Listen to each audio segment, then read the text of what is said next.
දෝනියෝ එහෙම එකට ආසෙයි. මං අද ඔහෙල්ට කියාල් දෙන්න හදන්නේ දඹල අච්චාරුවන් නෙවෙයි ඔය යන්න අර ඒ දෝනි කේස් මට බයික් යන්න නැතේ කියලා සම්පතාගේ මගුලෙත් තියෙන එක පැන්නා බං වරය අද මම ඔහෙල්ට පෙන්නන්න ඇවිත් ඉන්නේ යාඩියා අබාස් එකට යාදියා අබාන්සකට.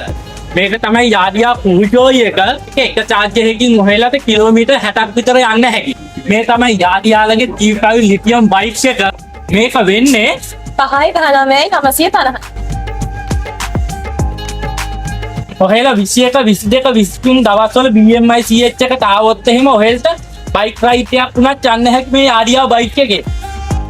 දෝනි සතුටු කරන්න টොප් බඩුවෝයි මේවා.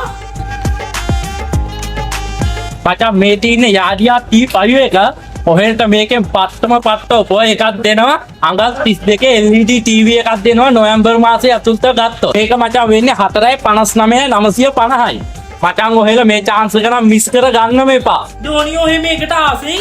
මේක මරුනේ ඔහෙල්ට කියන්න මචං මේ යාදියා කියන පට්ට බ්‍රෑන්ඩ් එකක් නේ අසේ. ඔව් යාඩියා කියන්නේ ඇත්තටම global number 1 two wheeler electric manufacturer. ලංකාවේ මේ වෙනකොට බයිසිකල් 30000ක් විතර විකුණලා තියෙනවා. ඉතින් මේක යාඩියා කියන bicycle three wheel cargo wheel හැම එකකින්ම සමානිත බ්‍රෑන්ඩ් එකක් තමයි මේ යාඩියා කියන්නේ. මචං ඔහෙලා 21 22 23 දවස්වල BMI CH එකට ආවොත් ඔහෙල්ට මාරම එක්ස්පීරියන්ස් එකක් ගන්න හැකි. තෑගි දිනා ගන්නත් පුළුවන්. ඔහෙලා ගන්නව නම් අනිවාර්යෙන්ම ගන්න ඕන බයික් එකක් තමයි යාදියා.